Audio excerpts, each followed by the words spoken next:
Hello बच्चों। पिछले class में हम लोग क्लासिफिकेशन ऑफ फंक्शन के बारे में पढ़े थे, जिसमें ग्रेटेस्ट इंटीजर फंक्शन और फ्रैक्शनल पार्ट फंक्शन के बारे में पढ़े। आज हम लोग बात करेंगे एक्सपोनेंशियल एंड लॉगरिथमिक फंक्शन के बारे में। इस दो फंक्शन के बारे में आज बात करेंगे, फिर आगे ट्रिग्नोमेट्रिकल फंक्शन। तो अभी बात करते हैं, स्टार्ट करते हैं हम लोग एक्सपोनेंशियल से।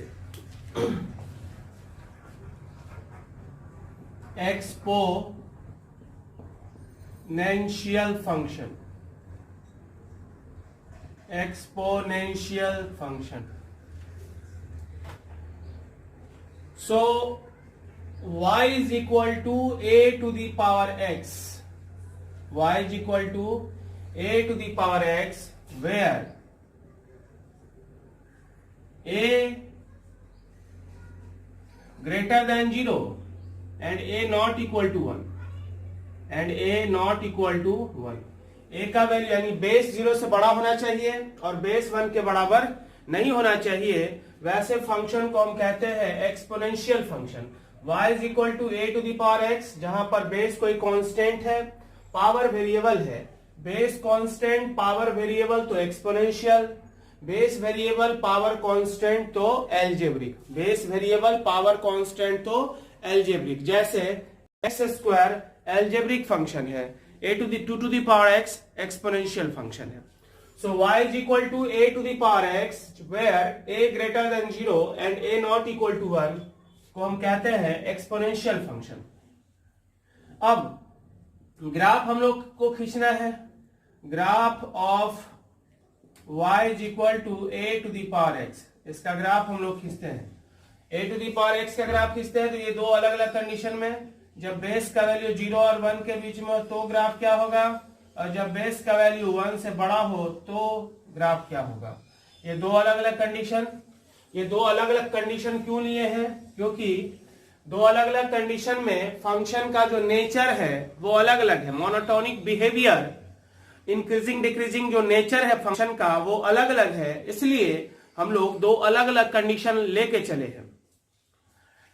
पहला कंडीशन जब बेस 0 और 1 के बीच में है, और दूसरा कंडीशन जब बेस 1 से बड़ा है। जब बेस 0 और 1 के बीच में है उस समय क्या होगा, तो बेस जब 0 और 1 के बीच में है, जैसे y is equal to half का पावर x और दूसरा y इज इक्वल टू 2 का पावर कितना x, तो हाफ के पावर x में पहला कंडीशन जब बेस 1 से छोटा हो, पावर को जैसे जैसे बढ़ाएंगे, यहां पावर को बढ़ाएंगे लेकिन वैल्यू y का क्या होगा, घटेगा। पावर जैसे जैसे बढ़ेगा वैल्यू घटेगा, लेकिन यहां पावर को अगर हम बढ़ाते हैं तो वैल्यू भी क्या होगा, बढ़ेगा। दोनों में डिफरेंस है। तो एक जगह जब बेस 1 से छोटा है तो फंक्शन है स्ट्रिक्टली डिक्रीजिंग, और जब बेस 1 से बड़ा है तो फंक्शन है स्ट्रिक्टली इंक्रीजिंग। और दोनों कंडीशन में x इक्वल टू 0 पर जब पावर 0 होगा तो वैल्यू कितना होगा, 1। x इक्वल टू 0 पर वैल्यू कितना होगा, 1। तो पहला केस हम लोग हाफ का पावर x लेते हैं, यहाँ x बराबर 0 तो y is equal to 1, x is equal to 1 तो y is equal to half, x is equal to 2 तो y इज इक्वल टू कितना, 1/4। x को बढ़ा रहे हैं तो y का वैल्यू क्या हो रहा है, घट रहा है। और कुछ इस तरह से ये x एक्सिस, ये y एक्सिस, x का वैल्यू 0 रखेंगे तो y का वैल्यू 1 होगा, ये 0 1 पॉइंट हो गया। और चूंकि फंक्शन कैसा है, डिक्रीजिंग, तो इधर से ऊपर से आते हुए डिक्रीज करते हुए आएगा, और कभी भी ग्राफ x एक्सिस के नीचे नहीं जाएगा। x एक्सिस के नीचे नहीं जाएगा मतलब एक्सपोनेंशियल फॉर्म में जब भी कोई होगा उसका वैल्यू कभी माइनस में नहीं हो सकता। यहां जैसे y इज इक्वल टू मान लो 2 का पावर x है, यहां भी x अगर हम 0 रखेंगे तो y का वैल्यू कितना आएगा, 1।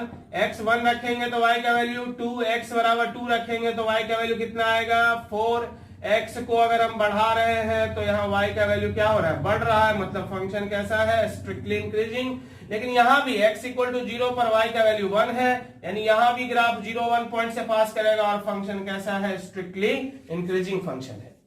यहाँ लेफ्ट से राइट में जैसे जैसे एक्स बढ़ रहा है वाई का वैल्यू घट रहा है, मतलब फंक्शन कैसा है, स्ट्रिक्टली डिक्रीजिंग है।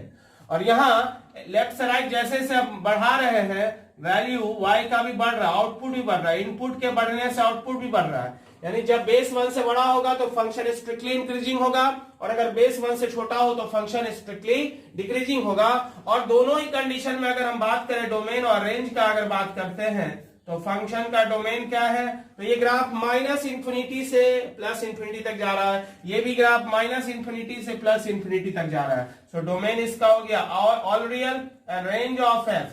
फंक्शन का रेंज क्या होगा, हमेशा यहां भी 0 से ऊपर ही है, यानी 0 से बड़ा इंफिनिटी तक, यहां भी 0 से बड़ा और इंफिनिटी तक। सो फंक्शन का रेंज है 0 से लेकर कहां तक, इंफिनिटी तक, 0 पर भी ओपन, क्योंकि कभी भी वैल्यू 0 के बराबर नहीं हो सकता।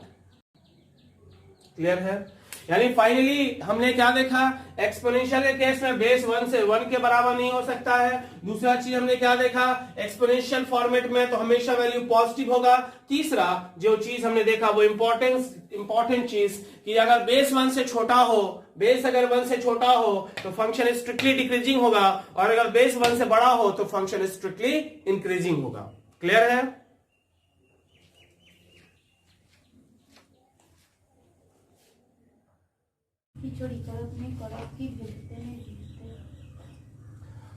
तो हम लोग देख रहे थे एक्सपोनेंशियल फंक्शन के बारे में। अब हम लोग बात करेंगे लॉगरिथमिक फंक्शन का, और यही हम लोगों का आज का क्लास है। अगले क्लास में फिर हम लोग ट्रिग्नोमेट्रिकल और इनवर्स ट्रिग्नोमेट्रिकल फंक्शन के बारे में देखेंगे। तो आगे देखते हैं लॉगरिथमिक फंक्शन। लॉगरिथमिक फंक्शन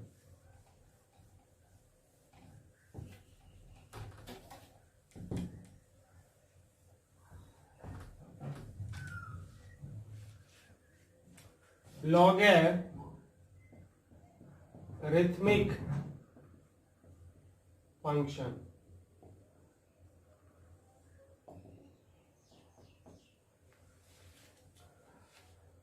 पहला फंक्शन हम लोग पढ़े थे कांस्टेंट फंक्शन, जिसका अपना अलग फॉर्मेट था। दूसरा पढ़ा आइडेंटिटी फंक्शन, तीसरा मॉड्यूलस फंक्शन, चौथा सिग्नम फंक्शन, फिर पढ़ा ग्रेटेस्ट इंटीजर फंक्शन, फिर पढ़ा फ्रैक्शनल पार्ट फंक्शन। अब हम लोग पढ़ रहे हैं, इसके बाद इससे पहले हम लोग पढ़े एक्सपोनेंशियल फंक्शन, और अब हम लोग पढ़ रहे हैं लॉगरिथमिक फंक्शन। तो हर फंक्शन का अपना एक अलग रिप्रेजेंटेशन होता है।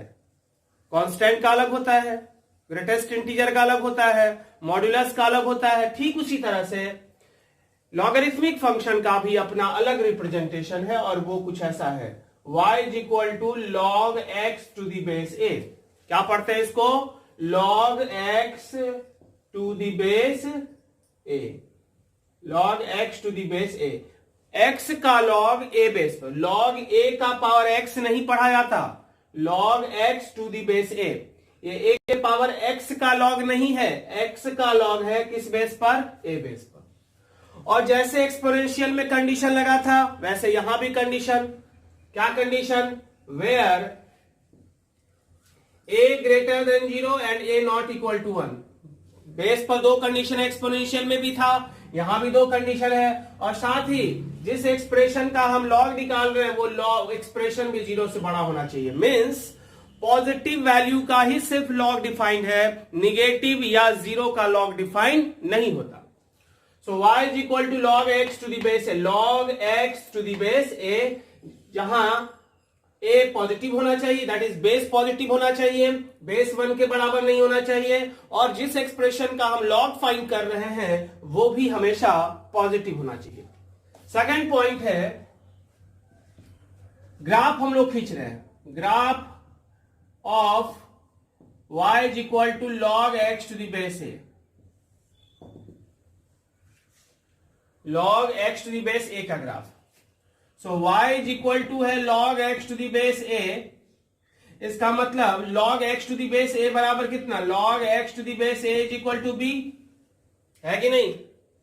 तो ये आपस में इंटरचेंज हो जाएगा, ये दोनों आपस में इंटरचेंज, तो क्या हो जाएगा यहां से x is equal to a to the power b। x बराबर कितना a to the power b, और फिलहाल यहाँ b है नहीं, यहाँ क्या है y, तो इसलिए y यहां आ जाएगा b के जगह पर, तो x is equal to a to the power कितना y। log x to the base a is equal to y, तो ये दोनों आपस में इंटरचेंज होगा, a इधर x a का power y is equal to x, और ये log हट जाएगा। सो अब हम लोग ग्राफ खींचे y बराबर log x to the base a का, या फिर x is equal to a to the power y का, दोनों सेम चीज है। दोनों का ग्राफ वैसे किसी का भी अगर हम खींचें तो कोई डिफरेंस नहीं होगा। तो ग्राफ हम खींचते हैं, तो चूंकि एक्सपोनेंशियल फॉर्मेट का है इसलिए यहां भी हमें दो कंडीशन लेके चलना होगा। क्या क्या कंडीशन? पहला कंडीशन a का वैल्यू 0 और 1 के बीच में, और दूसरा कंडीशन a का वैल्यू 1 से बड़ा। सो ग्राफ खींचते हैं, जब a का वैल्यू 0 और 1 के बीच में होगा तो क्या होगा, और जब a का वैल्यू 1 से बड़ा होगा तो क्या होगा। तो देखते हैं। सो जब x बराबर y बराबर 0 होगा तो x बराबर कितना होगा 1। y अगर 0 होगा, y x is equal to a to the power y है ना, तो अगर if y is equal to 0 तो x बराबर कितना होगा 1। इसका मतलब ग्राफ कहां से पास करेगा 1 0 पॉइंट से ग्राफ पास करेगा। अब की बात ये पॉइंट रहा 1 0, यहां भी अगर x बराबर ए टू द पावर y है तो यहां भी ग्राफ पास करेगा कहां से 1 0 पॉइंट से। तो ग्राफ यहां भी 1 0 से पास करेगा और यहां भी ग्राफ 1 0 से पास करेगा। आगे अब देखते हैं क्या है। अगर x बढ़ाएंगे, x को अगर बढ़ाते हैं तो इसका मतलब a to the power y का वैल्यू क्या होगा बढ़ेगा। x के बढ़ाने से a to the power y का वैल्यू बढ़ेगा, और जब a to the power y बढ़ाएंगे तो ऑफ कोर्स y का वैल्यू घटेगा। क्यों? क्योंकि बेस यहां 1 से क्या है छोटा, तो बेस जब 1 से छोटा होता है तो उल्टा होता है, पावर को बढ़ाने से वैल्यू घटता है, पावर को घटाने से वैल्यू घटता है, पावर को बढ़ाने से घटता है, घटाने से बढ़ता है। बढ़ेगा तब वैल्यू जब पावर घटेगा, और घटेगा तब जब पावर बढ़ेगा। x बढ़ रहा है तो a to the power y बढ़ रहा है, a to the power y कब बढ़ेगा, अगर a to the power y बढ़ रहा है इसका मतलब y क्या होगा घटेगा। सो फाइनली अगर x बढ़ेगा तो y का वैल्यू क्या होगा घटेगा। x अगर बढ़ेगा तो y घटेगा, इसका मतलब फंक्शन कैसा हो गया स्ट्रिक्टली डिक्रीजिंग फंक्शन, और ग्राफ पास करा 1 0 से। यहां अगर x को बढ़ाएंगे मतलब a to the power y क्या होगा बढ़ेगा, और a to the power y कब बढ़ेगा, क्योंकि बेस 1 से बड़ा है तो a to the power y तब बढ़ेगा जब y बढ़ेगा, y भी बढ़ेगा। सो फाइनली x अगर बढ़ेगा तो y भी क्या होगा बढ़ेगा, यानी फंक्शन कैसा होगा स्ट्रिक्टली इंक्रीजिंग, और ग्राफ पास कहां से करेगा 1 0 पॉइंट से। तो ये ग्राफ हो गया, ये हमारा ऑरिजिन है x axis, y axis, origin x axis, ये y एक्सिस। अब दोनों ही कंडीशन में अगर देखा जाए तो डोमेन और रेंज का अगर हम बात करें तो डोमेन रेंज का बात करते हैं। ग्राफ हमेशा y एक्सिस के राइट साइड में ही है, ग्राफ हमेशा y एक्सिस के राइट साइड में ही है, इसलिए क्योंकि ग्राफ y एक्सिस के राइट साइड में ही है इसलिए डोमेन हो गया 0 से लेके कहां तक इंफिनिटी तक, 0 से लेके इंफिनिटी, और रेंज कितना होगा फंक्शन का माइनस इंफिनिटी से प्लस इंफिनिटी, माइनस इंफिनिटी से प्लस इंफिनिटी, माइनस इंफिनिटी से प्लस इंफिनिटी। क्लियर है?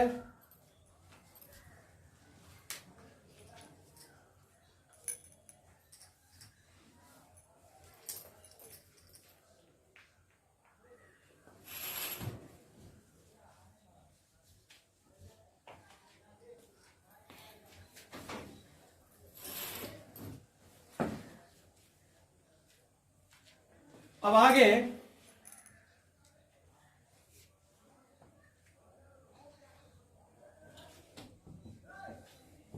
इसका प्रॉपर्टीज ऑफ लॉग।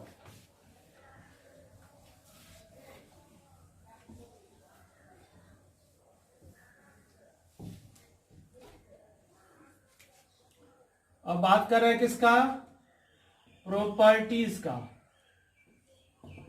पहला log x to the base a is equal to b, मतलब ये इधर आएगा इंटरचेंज होगा, तो x equal to a to the power कितना b।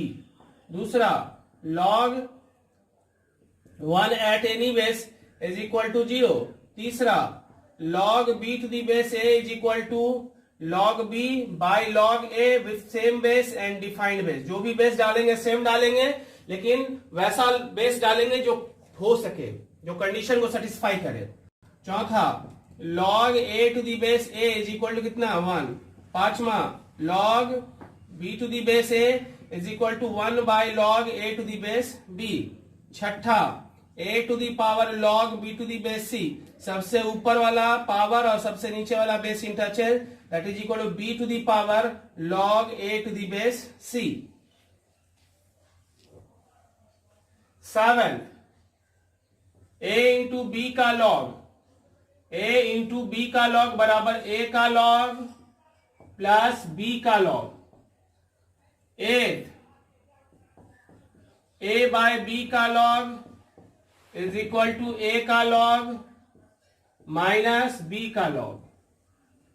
9 log b to the power m to the base है, b to the power m का log a base पर, that is equal to power आएगा पीछे m into log b to the base a। 10th log b to the base a का power m, यानी base में power लगा हुआ है तो divide 1 by m log b to the base a। 11th log x to the base a greater than b। Equal to जब था तो क्या होता था, x बराबर a to the power b। जब ग्रेटर देन होगा तो दोनों चीज होगा, x greater than a to the power b और x less then a to the power b। जो इनइक्वालिटी है वही इनइक्वालिटी होगा अगर बेस 1 से बड़ा हो। इनइक्वालिटी चेंज कर जाएगा जब बेस 0 और 1 के बीच में हो। And 12th log x to the base a greater than log y to the base a implies जो इनइक्वालिटी है वही इनइक्वालिटी रहेगा, यानी x ग्रेटर देन y या फिर x लेस देन y। जो इनइक्वालिटी है वही इनइक्वालिटी रहेगा अगर बेस 1 से बड़ा हो। इनइक्वालिटी चेंज कर जाएगा जब बेस 0 और 1 के बीच में हो। So log x to the base a बराबर b, तो x इक्वल टू कितना a to the power b, ये दोनों आपस में इंटरचेंज, और a बराबर हो गया x a इधर, x a का power b is equal to x। log 1 to the base a बराबर 0, 1 का log किसी भी बेस पर 0 होता है। log b to the base a बराबर log b by log a with same base and defined base. log a to the base a is equal to 1, log b to the base a is equal to 1 upon log a to the base b। a के power में log b to the base c is equal to b नीचे आ गया, सबसे नीचे वाला power base और सबसे ऊपर वाला power interchange. a into b का log बराबर a का log प्लस b का log, a बाय b का log is equal to a का log माइनस b का log। और पावर जब रहेगा एक्सप्रेशन में तो पावर पीछे आके मल्टीप्लाई होगा, जब बेस में पावर रहेगा तो डिवाइड होगा। log x to the base a greater than b, बहुत इंपॉर्टेंट प्रॉपर्टी ये सब है जो हमें काम करेगा inequality property. log x to the base a equal to जब b होता है तो x बराबर a to the power b होता है। जब ग्रेटर देन रहेगा तो ग्रेटर देन होगा और लेस देन भी होगा। बेस अगर 1 से बड़ा है तो सेम इनइक्वालिटी होगा, बेस अगर 1 से छोटा है तो इनइक्वालिटी बदल जाएगा। Similarly log x to the base a greater than log y to the base a, x बड़ा भी हो सकता है y से और x छोटा भी हो सकता है y से। इनइक्वालिटी सेम रहेगा अगर बेस 1 से बड़ा हो, इनइक्वालिटी चेंज कर जाएगा जब बेस 0 और 1 के बीच में हो। क्लियर है?